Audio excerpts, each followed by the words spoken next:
الحمد لله رب العالمين والصلاة والسلام على سيد الأنبياء والمرسلين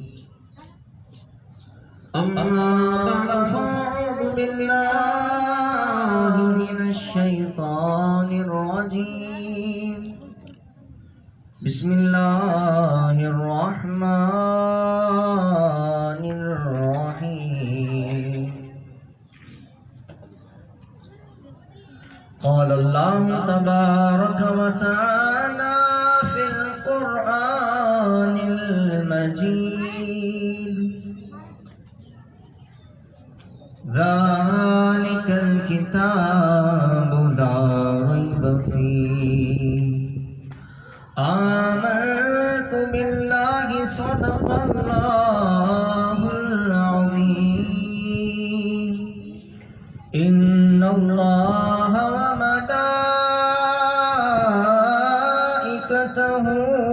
يصلون على النبي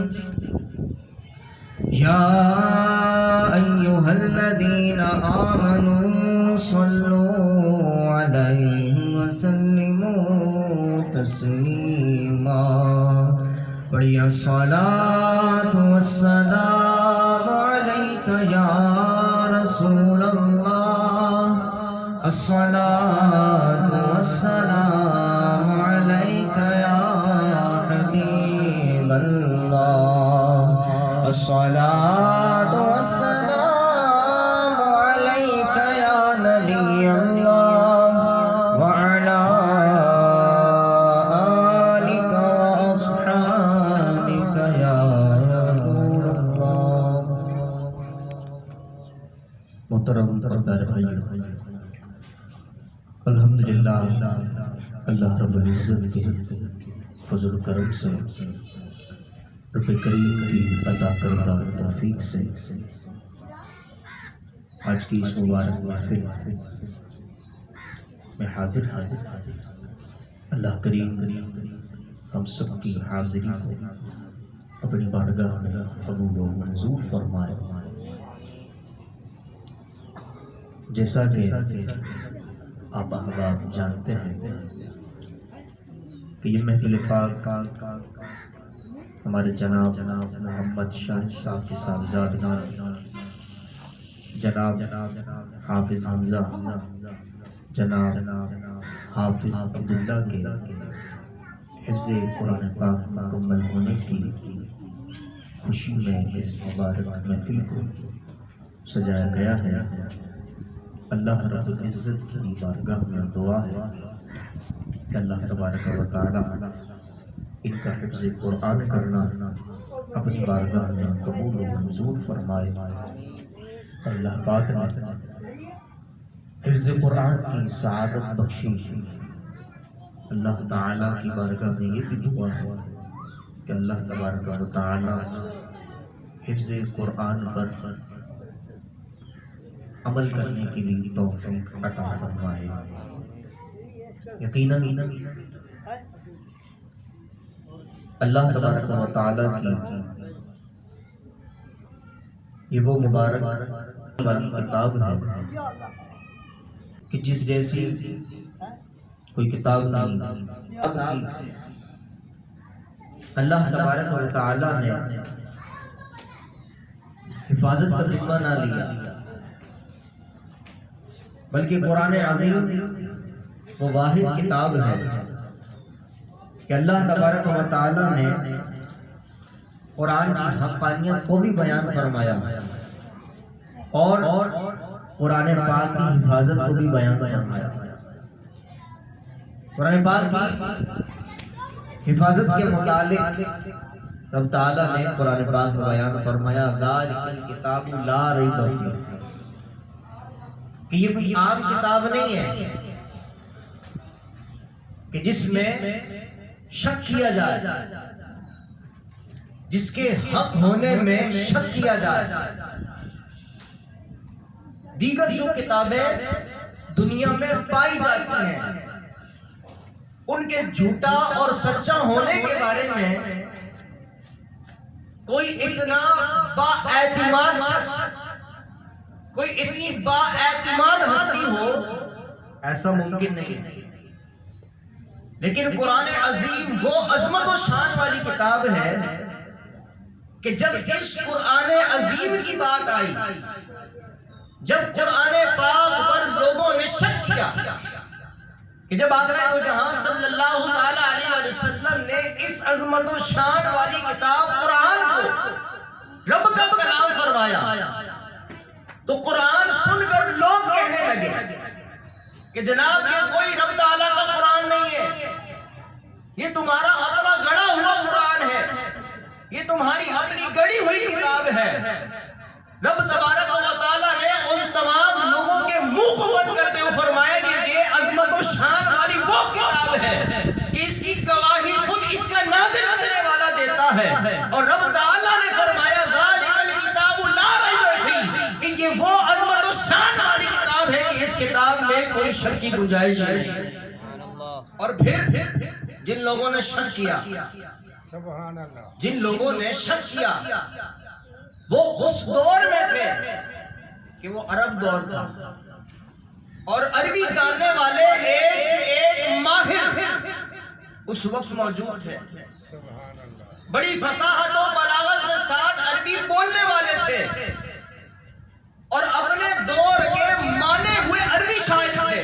سبحان اللہ، عربی جاننے کے باوجود، عربی قصیدے پڑھنے کے باوجود، عربی شعراء میں مہارت کے باوجود قرآن جیسی کوئی ایک بات بھی نہ لا سکے۔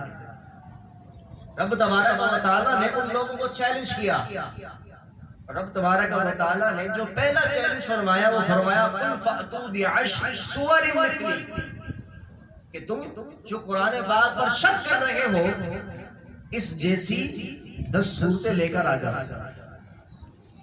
اس جیسی 10 صورتیں لے کر آ جاؤ۔ آپ سب جانتے ہیں کہ قرآن پاک کی جو سب سے چھوٹی صورت ہے وہ سورہ کوثر ہے، جو کہ 3 آیات پر مشتمل ہے۔ اگر 3 آیات پر مشتمل ایک صورت سمجھ لی جائے کہ جناب قرآن پاک کی سب سے چھوٹی صورت جو ہے اس جیسی 10 صورتیں لے آؤ، جو کہ بہت چھوٹی ہے، بہت مختصر ہے۔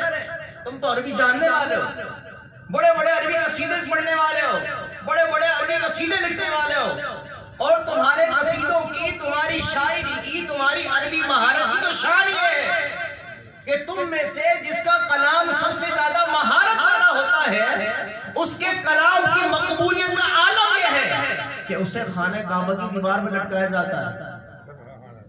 تمہاری عربی مہارت کا عالم یہ ہے، لیکن تم جس کتاب کے بارے میں شک کر رہے ہو اس جیسی 10 صورتیں لے آؤ، لیکن 10 صورتیں نہ لا سکے۔ رب تعالیٰ نے فرمایا وَإِن كُنتُمْ فِي رَيْبٍ مِّمَّا نَزَّلْنَا عَلَىٰ عَبْدِنَا فَأْتُوا بِسُورَةٍ مِّن مِّثْلِهِ، کہ اگر تم قرآن پاک کی عظمت و شان میں شک کر رہے ہو تو قرآن جیسی ایک سورت ہی لے آؤ۔ 10 تو تم نہ لا سکے، اب میں چیلنج دیتا ہوں کہ قرآن جیسی ایک سورت لے آؤ۔ لہذا اتنی مہارت کے باوجود، اتنے کمال کے باوجود قرآن جیسی ایک سورت بھی نہ لا سکے۔ چنانچہ رب تعالیٰ نے اتنا عاجز کر دیا، اتنا عاجز فرما دیا کہ 10 صورتوں کا چیلنج کیا، 10 صورتیں نہ لا سکے۔ رب تعالیٰ نے ایک صورت کا چیلنج کیا، ایک صورت نہ لا سکے۔ پھر رب تعالیٰ نے ان کی عاجزی و انکساری کو اتنی حد درجے تک پہنچا دیا، اور رب تعالیٰ نے فرمایا فَلْيَأْتُوا بِحَدِيثٍ مِّثْلِهِ، کہ قرآن جیسی ایک بات ہی لے کر آ جاؤ، قرآن جیسی آیت ہی لے کر آ جاؤ۔ رب تعالیٰ نے قرآن کی ایک آیت کا چیلنج کیا، اور وہ اس ایک آیت کے چیلنج کو بھی پورا نہ کر سکے۔ قرآن پاک وہ عظمت و شان والی کتاب ہے کہ اس جیسی کوئی ایک آیت بھی نہیں لا سکتا۔ آج تک لوگ قرآن پاک پر حملہ کر رہے ہیں، لوگ قرآن پاک کی توہین کر رہے ہیں، قرآن پاک میں رد و بدل کرنے کی کوششیں کر رہے ہیں، لیکن رب تعالیٰ نے وہ قرآن جو اپنے محبوب صلی اللہ تعالیٰ علیہ وآلہ وسلم پر نازل فرمایا، سبحان اللہ باقی جو انبیاء تشریف لائے ان کے پاس جو کتب تھی وہ ان کے انبیاء کو یاد ہوا کرتی تھی، سبحان اللہ وہ ان کے انبیاء کو حفظ ہوا کرتی تھی. سبحان اللہ لیکن پیارے محبوب علیہ السلام کی شان یہ ہے، پیارے محبوب علیہ السلام پر نازل ہونے والی قرآن کی شان یہ ہے، پیارے محبوب علیہ السلام کے امت کے لوگوں کی شان یہ ہے کہ وہاں صرف انبیاء کو ان کی کتابیں یاد ہیں، اور یہاں قرآن کی یہ شان ہے کہ 10 سال کا بچہ بھی قرآن پاک کو یاد کر لیتا ہے. ایک 10 سال کا بچہ بھی قرآن پاک کو زبانی یاد کر لیتا ہے، اس کا حافظ بن جاتا ہے. یہ قرآن کی شان ہے. اور رب تبارک و تعالیٰ نے جو قرآن پاک کی حفاظت کے اہتمام فرمایا، سبحان اللہ سب سے بڑا تو اہتمام یہی ہے کہ رب تعالیٰ نے فرما دیا کہ میں ہی اس کی حفاظت کا ذمہ دار ہوں، سبحان میں ہی قرآن کی حفاظت کروں گا، کوئی اس میں رد و بدل نہیں کر سکتا. لیکن رب تعالیٰ نے اس کی جھلک بھی دکھائی اللہ کہ رب تعالیٰ قرآن پاک کی حفاظت کیسے فرمائے گا. چنانچہ یہ جو چھوٹے چھوٹے بچے حافظ قرآن ہیں، اگر کوئی دنیا کے کسی بھی کونے میں قرآن کی ایک آیت بھی زبر زیر پیش میں غلط کرتا ہے، وہ چھوٹا سا ننھا منھا حافظ قرآن بول اٹھتا ہے قرآن غلط پڑھ رہے ہو، سبحان اللہ قرآن غلط پڑھ رہے ہو. وہ پہچان جاتا ہے کہ جو قرآن ہمیں پڑھایا گیا، جو قرآن ہمیں سکھایا گیا، جو قرآن ہمارے رب کا ہے، جو کلام ہمارے رب کا ہے، وہ ایسا نہیں ہے، بلکہ وہ تو یوں ہے اور وہ پڑھ کر سنا کر اس کے رد و بدل کو بیان کر دیتا ہے. تو یوں اس شان کے ساتھ اللہ تبارک و تعالیٰ نے قرآن پاک کی حفاظت کا ذمہ لیا ہے. یوں اس شان کے ساتھ قرآن پاک کو اللہ تبارک و تعالیٰ نے کمال عطا فرمایا. اور جو شخص قرآن پاک کو یاد کرتا ہے، قرآن پاک کو زبانی پڑھتا ہے، تو اللہ تبارک و تعالیٰ ایسی عظمت و شان والی کتاب اسے یاد کروا رہا ہے. کوئی فضیلت نہ بھی ملے، کیا حافظ ہونا یہ اعزاز کم ہے؟ کوئی فضیلت نہ ہو، کوئی الگ سے جدا گانا طور پر اسے خصوصیت نہ ملے، لیکن صرف یہی خصوصیت ہو کہ وہ قرآن کا حافظ ہے، یہی اس کی عظمت و شان کو بڑھا دینے کے لیے کہا. یہ معمولی بات تو نہیں ہے کہ جہاں دنیا میں لاکھوں کروڑوں لوگ بستے ہیں، ان لاکھوں کروڑوں لوگوں میں اگر قرآن پاک زبانی یاد کرنے کا شرف اگر مجھے عطا فرمایا ہے، تو اس سے بڑا میرے لیے اعزاز اور کیا کہ اللہ تعالیٰ نے کروڑوں لوگوں میں چن کر مجھے یہ اعزاز عطا فرمایا. اور جن خوش نصیب والدین کو یہ اعزاز مل جائے سبحان وہ اللہ کتنے خوش نصیب ہیں، ہاں کتنے خوش نصیب ہیں. آج جب اولاد ڈاکٹر بنے، انجینئر بنے، پائلٹ بنے، کسی عہدے پر فائز ہو، تو ماں باپ کی خوشی کی انتہا نہیں ہوتی. لیکن یہ جو ڈاکٹر بنا، یہ جو انجینئر بنا، یہ جو سائنسدان بنا، کیا اس کے سائنسدان بننے میں، کیا اس کے ڈاکٹر بننے میں، کیا اس کے پائلٹ بننے میں، کیا اس کے انجینئر بننے میں اس کی قبر میں روشنی ہو جائے گی؟ اس کی قبر میں اجالا ہو جائے گا؟ اس کی قبر میں اجالا نہیں ہوگا. لیکن جو اپنے سینے میں ڈاکٹر کا سرٹیفکیٹ لے کر گیا، جو انجینئر کا سرٹیفکیٹ لے کر گیا، جو پائلٹ ہونے کی صنعت لے کر گیا، جو سائنسدان ہونے کی صنعت لے کر گیا، جب وہ قبر میں یہ تمام سرٹیفکیٹ لے کر جائے گا اور اگر گناہگار ہوا، رب تعالیٰ کا کرم نہ ہوا، تو قبر کی مٹی اسے کھا جائے گی، گل سڑ جائے گا. لیکن جو قرآن اپنے سینے میں لے کر گیا، اسے تو قبر کی مٹی بھی نہیں کھائے گی، اسے تو قبر کی مٹی بھی نہیں کھائے گی. لہذا جن والدین کو، جن حفاظ کرام کو اللہ تعالیٰ نے حفظ قرآن کی سعادت بخشی، تو اپنے اوپر فخر کیجئے، اپنے اوپر ناز کیجئے کہ اللہ تعالیٰ نے اس عظمت و شان والی کتاب کا ہمیں حافظ بنایا۔ دیکھیے نا، قرآن پاک کا ایک حرف پڑھے بندہ تو 10 نیکیاں مل جاتی ہیں، اور لوگ پوری ڈائجسٹ ختم کر دیتے ہیں، پوری ناول ختم کر دیتے ہیں، دلچسپ کہانیاں ختم کر دیتے ہیں، لیکن دماغ میں کچھ نہیں آتا، فائدہ کچھ نہیں ہوتا۔ لیکن قرآن وہ عظمت و شان والی کتاب ہے، جب قرآن خوبصورتی کے ساتھ کوئی پڑھتا ہے تو دل چاہتا ہے بندہ سنتا ہی رہے۔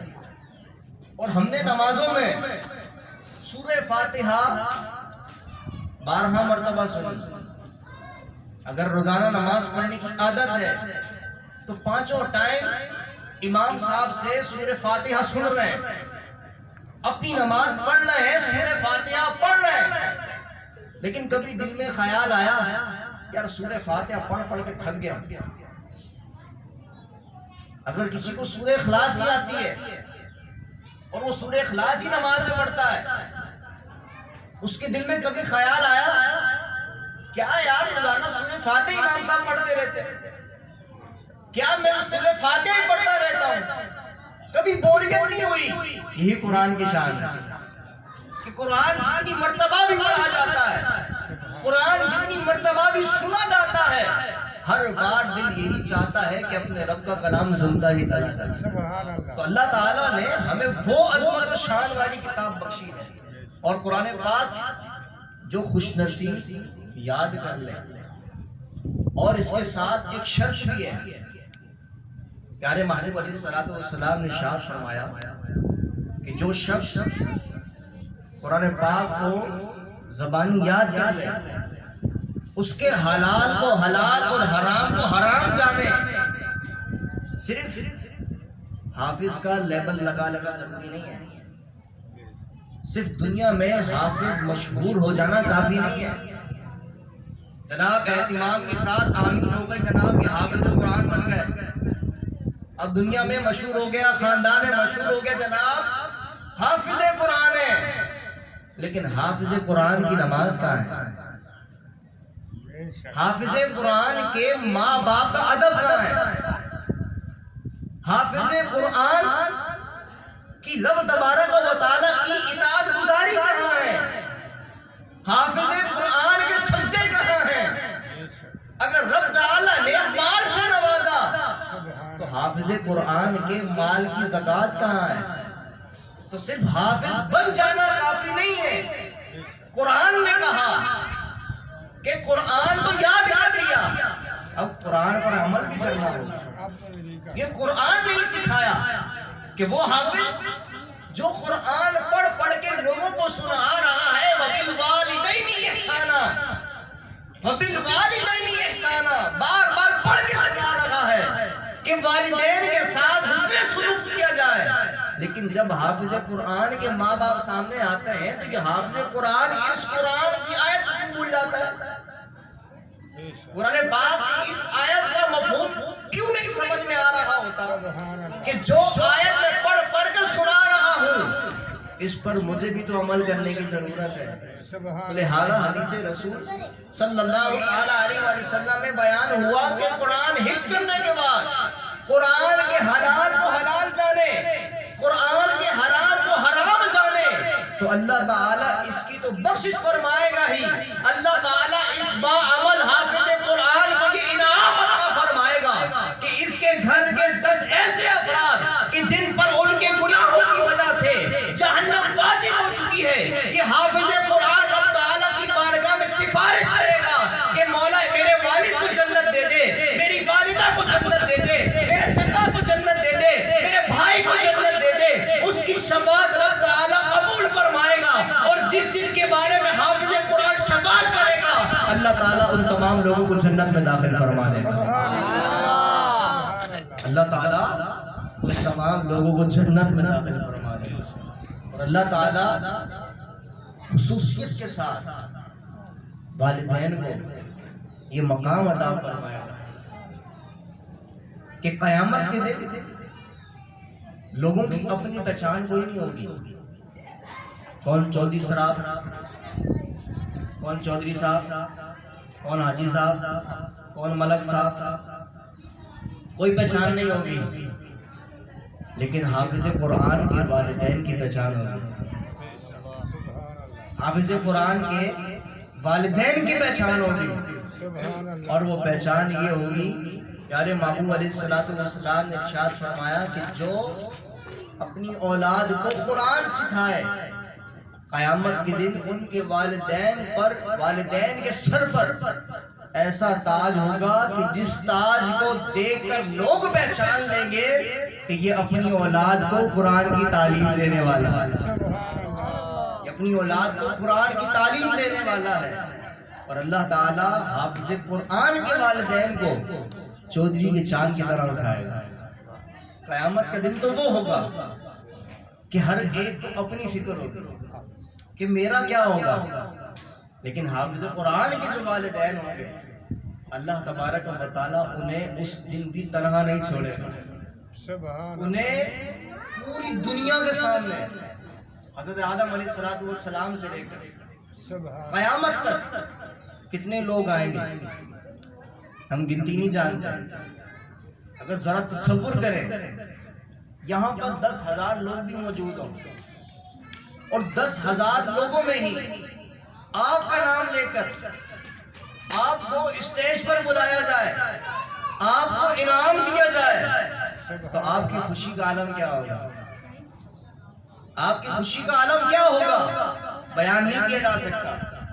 لیکن وہ قیامت کا منظر کہ جہاں پر لوگوں کا جمع غفیر ہے، کوئی ان کی تعداد کو نہیں جانتا، اتنے لوگوں میں اگر خصوصیت اللہ تعالیٰ کسی کو عطا فرما رہا ہے تو وہ حافظ قرآن کے والدین کو عطا فرما رہا ہے. اور پھر حافظ قرآن کو تو یہ رب تعالیٰ اعزاز عطا فرمائے گا. پیارے محبوب علیہ السلام نے فرمایا کہ حافظ قرآن پڑھتا جائے گا اور جنت کے درجات میں بلندی پاتا جائے گا. اور جہاں وہ قرآن پڑھ کر رکے گا وہی اس کا مقام ہے. دوسری حدیث مبارک میں پیارے محبوب علیہ السلام نے یہ بھی ارشاد فرمایا کہ جہاں وہ حافظ قرآن رکے گا وہی اس کے والدین کا مقام ہے. تو اگر آج اللہ تعالیٰ نے حافظ قرآن بننے کی خوشی سے مشرف فرما دیا ہے تو اپنی قسمت پر بھی ناز کریں. اور اس موقع پر میں یہ بھی گزارش کروں گا کہ اللہ تعالیٰ نے حافظ قرآن تو بنا دیا، اب اپنے بچوں کی حفاظت بھی کریں، اب اپنے بچوں کی دیکھ بھال بھی کریں. کیونکہ اگر ایسے ہی حافظ بنا کر چھوڑ دیا تو پھر یہ حافظ نہیں رہیں گے، یہ حافظ نہیں رہیں گے. اگر ان کو تھامے رکھا، ان کا خیال رکھا، اور اگر ہمارے بچے بھی سن رہے ہیں اپنے آپ کو حافظ رکھنا چاہتے ہیں، اللہ تعالیٰ نے حافظ قرآن بننے کی سعادت عطا فرما دی، یہ حافظ بن رہے ہیں، ان قریب بن جائیں گے. تو جن کے بچے بھی حافظ بن جائیں، اب یوں سمجھیے کہ والدین کی ذمہ داری بڑھ جاتی ہے. اب ان کو حافظ رکھنے کی باری، حافظ تو بن گئے. اگر آپ نے انہیں حافظ قرآن بننے کے بعد عالم دین بنا دیا تو پھر سونے کا سوال ہو جائے، پھر تو کیا ہی کہنا ہے. اور عالم دین کو تو اللہ تعالیٰ نے یہ اعزاز بخشا کہ اس کے جو قلم کی سیاہی ہے، عالم دین کے جو قلم کی سیاہی ہے وہ قیامت کے دن شہیدوں کے خون کے ساتھ تولی جائے گی، شہداء کے خون کے ساتھ تولی جائے گی. اور اللہ تعالیٰ نے یہ اعزاز جن لوگوں کو عطا فرمایا وہ بڑے ہی خوش نصیب ہیں. تو لہذا حافظ قرآن بن گئے تو کاش عالم دین بھی بن جائے. اللہ تعالیٰ نے یہ موقع اگر زندگی میں عطا فرمایا ہے تو اس موقع کو ہاتھ سے مت جانے دینا۔ مشکل ضرور ہوتی ہے، کیونکہ جب بچے حافظ بنتے ہیں تو اس وقت وہ بچوں میں شامل ہو رہے ہوتے ہیں، لیکن جیسے ہی حفظ مکمل ہوتا ہے، عمر کا کچھ حصہ گزر جاتا ہے، تو اب وہ بچے نہیں رہتے، بڑے ہو جاتے ہیں، پھر انہیں سنبھالنا، انہیں سمجھانا تھوڑا دشوار بھی لگتا ہے۔ لیکن اگر مسلسل اپنی اولاد کی اس فکر میں لگے رہے کہ میرا حافظ بچہ ضائع نہ ہو جائے، میرا یہ حافظ بچہ، میں نے جس مقصد کے لیے اسے حافظ بنایا تھا، کہیں میرا مقصد ضائع نہ ہو جائے، تو پھر عالم دین بنا دیجیے۔ انشاءاللہ تبارک و تعالیٰ اگر عالم دین بن گئے تو انشاءاللہ یہ حافظ ہمارا محفوظ رہے گا۔ اللہ تبارک و تعالیٰ ہم سب کو قرآن پاک سے کی محبت عطا فرمائے، اور دعا ہے اللہ تعالیٰ کی بارگاہ میں کہ اللہ تعالیٰ خصوصیت کے ساتھ ہمارے شاہد بھائی کے بچوں کو آگے بھی مزید عالم دین، مفتی اسلام بن کر دین کی خدمت کرنے کی توفیق عطا فرمائے، اور اللہ تبارک و تعالیٰ انہیں قرآن پاک کی بے شمار برکتیں عطا فرمائے، اور اللہ تبارک و تعالیٰ ان کے حق میں بھی یہ دعا قبول فرمائے کہ جن کی اولاد نہیں اور چاہتے ہیں کہ کاش ہمارا بھی بچہ ہو، اور ہم بھی اپنی اولاد کو اس صورت میں دیکھیں کہ ہمیں بھی وہ دن نصیب ہو کہ ہمارا بچہ بھی حافظ قرآن ہے، ہمارا بچہ بھی عالم دین ہے۔ الحمدللہ دعوت اسلامی کے بہت سارے مدارس اور جامعات دنیا بھر میں قائم ہیں، تو آپ کوشش کر کے دعوت اسلامی کے تحت چلنے والے مدرسے میں اپنے بچوں کو داخل کروائیں۔ حافظ قرآن بن گئے تو الحمدللہ دعوت اسلامی کے بہت سارے جامعات جہاں پر عالم دین بنایا جاتا ہے، وہاں خصوصیت کے ساتھ انہیں داخلہ کروائیں۔ اللہ تعالی ہم سب کو عمل کرنے کی توفیق عطا فرمائے۔ وما علینا الا البلاغ۔